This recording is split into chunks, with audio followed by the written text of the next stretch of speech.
tell me what's going on for you. How could I help? So, um, I actually have taken the LSAT before. I took it about 2 years ago when I was in my last semester of college. I did okay. I got a 156, but I want to get above that. And so now that I have like more of the time and resources, because I've been working, so I can kind of put a bit of money into it, I want to see if I can get myself up to like a 168, Nice. 169 area. Nice. Awesome. And when are you taking the LSAT? So I'm hopefully planning to take it this November, depending on a couple of like life events. I might hold off on taking it for another year if I'm not able to go and apply for law school for the fall 2021 admission. Sure. Great. So it sounds like you're allowing a good amount of time for this. You're not in a big hurry.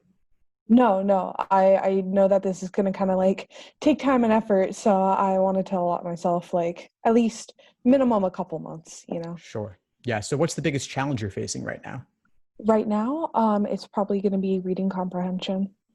Okay. Sure. What about reading comp gives you trouble? I think the biggest problem with me with reading comp is just, um, the time. Like if it wasn't for the fact that there's a time limit, I would be doing so much better with it. But then I feel so rushed to kind of like get through the passages and everything. And I've taken a few people's advice where they will go and say that like when you're doing reading comprehension, like your goal isn't really to learn anything. You're just going and like trying to find certain facts or like keywords. And so I've tried doing that, but when I do that, I feel like I do even worse because then I don't understand the context of like what's going on. So I'd say that the time would be I my hear that. biggest issue. Yeah. And the strategies that involve looking for keywords, they can get you so wrapped up in the search for those keywords. And okay, I'll circle this, I'll box this, I'll underline that, that you kind of actually don't really process the information itself. No, that's exactly what's going on. Yeah, I hear that. I can definitely understand why that would happen. So if that's not working for you, then of course, take a different approach. One approach could be not marking anything. Yeah, I've actually I've set myself to taking a practice test each Saturday, um, up until like I actually take the LSAT, and then during the weekdays and everything in between, I'll kind of focus on what I'm struggling on. And so for this last practice test, I went and took the approach where like I'll go and kind of read the whole passage at like about a medium pace because I can read fast, but like I'm trying to slow it down so I can understand everything. Um, but even then, I don't know, something's just not clicking there. Yeah. Yeah. So what's a medium pace for you? How many minutes to read the initial passage?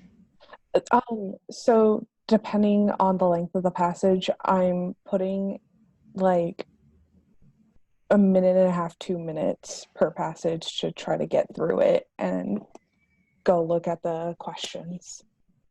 Okay. And are you walking away with the main idea? Do you feel like you have a good understanding of it? Yeah, so with the questions where it'll ask like the main idea or like what is this trying to convey, I do those pretty well. Like I get the main point of each passage, but it's like it's the details that are kind of getting me. I get that. And do you feel like you have a hard time finding the details when you return to the passage? Yeah, there are a couple times where they'll ask about something specifically, and I'll have to go scramble because I don't remember exactly where in the passage they were talking about that. Yeah, so I think that's the area to focus on then, because you're getting the main idea, but it's possible that 1.5, 2 minutes on the initial read may not be enough to give you both the main idea and a general sense in your head of where you'll go back to when you need to return to certain things. So I'm not saying that you have to fully digest everything in the passage, but rather I'm saying at least if you can have a sense in your mind or like a flag of, oh, okay, I'll go back to paragraph 1 for information on this topic. I'll go somewhere towards the end for information on this other topic. So you can more quickly return to what you need. Okay. Yeah, no, that I'm gonna have to start giving that a try because I feel like that would probably have me be doing better than what I'm currently doing. Yeah, and that may not be the right answer, by the way. This is just an idea. but you have enough time to experiment and play around with different reading comp strategies. I think what generally does not work is being too mechanical about it, like the hunting for keywords or trying to summarize paragraphs. It's not really about the paragraphs. It's not really about the keywords. Keywords are obviously important, however, means something very different from and. We can get that, right? But beyond that, I wouldn't be circling all of those keywords. LSAT reading comp is deeper than that. And I think a lot of the action in reading comp really is about tricky wording or kind of communicating an idea, but in a roundabout way. And so those are things you really want to flag to take a closer look at later, because they typically will ask questions about that. Okay. Like when you say that they're going to ask questions about that, kind of what specifically, or like at least like some kind of idea, what do those kind of questions look like, I guess? Well, here's one I did the other day with a student. The idea was, this was a statement that on the surface level meant one thing if you were just skimming it really quickly. Mm-hmm. But on a deeper level, when you're reading it, they're actually communicating the opposite of that thing. And so a question might ask, what's the role of this statement?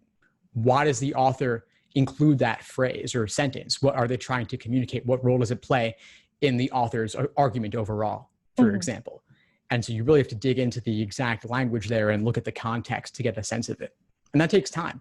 But the idea is that, I'm going to go back to that area to find that information. Okay. Yeah. No, that makes total sense.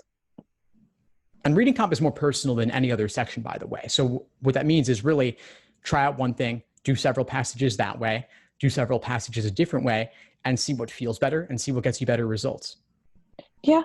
I think like another kind of thing that's kind of like tripping me up with it are when the passages get into a lot of like with science passages or legal passages, when they kind of get into like the terminology or the lingo and stuff that I've never heard before, and like I look at it and my brain just goes like scrambled, and then it takes me like a moment to like get back into the rhythm of like, okay, like this is what we're reading.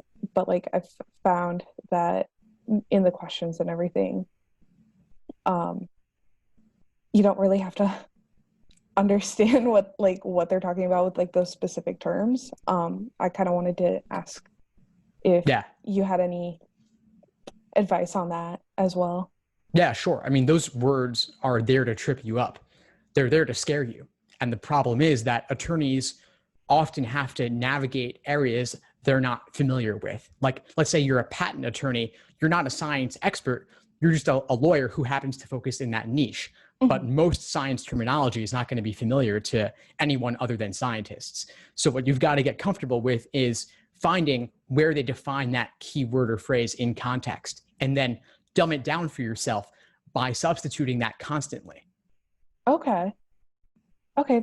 That's a good idea. Like that's actually really good, because like half the time when I come across those terms, I'll just kind of go like, in my head, I'll kind of just go like, whatchamacallit, or like that's the, the thingamajig, and then I'll come back to it. But like, yeah, you could do it that way. But here's another idea. You could also simplify it actually using some of the content. So for example, I remember one passage where there are two political advocacy groups. One is relatively more liberal, one is relatively more conservative, but they have their own terms. One was the Congress, one was the League. And so whenever I saw Congress, I would think, okay, that's the liberal one. Whenever I would see League, that's the conservative one, or vice versa, whatever it was. But you could do the same thing with science terms. Like there's one famous passage about mites, like these little invisible bugs. And there are two different kinds of mites. And I would say you could do C and T for them, or if those were the first letter of each of those terms, or you could use a characteristic of the mites and say, okay, these are the slower, these are the faster, or these are the older, these are the newer, whatever it is. Okay. Yeah, no, I'm gonna have to like try these on like the next couple of passages I do, because like now that you're kind of like saying that, it's like, yeah, like that would make complete sense to do while I'm reading those. Yeah, these are just things to experiment with, but the idea is to really just dumb it down for yourself. And I call this caricaturing, like you're exaggerating the different viewpoints or positions or groups just to make it easier to get through. It's like a layer that you're adding on top of what's already there. So you do have to remove that layer because that's something that you're imposing. but it can help you get through it faster. Okay. Awesome. Like, thank you. Thank you with that. Of course, I'm really glad to help. Before we sign off, what would you say is the biggest insight you got from our call today? Honestly, like during our call, I would say that the biggest insight that I got would be just when I'm going and like reading the passages, just don't be afraid to like personalize the passage. Like I don't have to use necessarily the same words that the passages are using, it's okay to like kind of replace those words, and if it makes me understand the passage better, well then that's what I got to do. Excellent. Well, I'm glad I was able to help. Please keep in touch and let me know if you need anything at all as you move forward. Yeah, thank you very much. I really appreciate it. Thanks for tuning into the show. Please subscribe if you haven't done so already to be notified of new episodes as I release them. And feel free to reach out if you need anything at all as you move forward with your prep. I'm happy to help however I can. In the meantime, I'll wish you all the best and take care.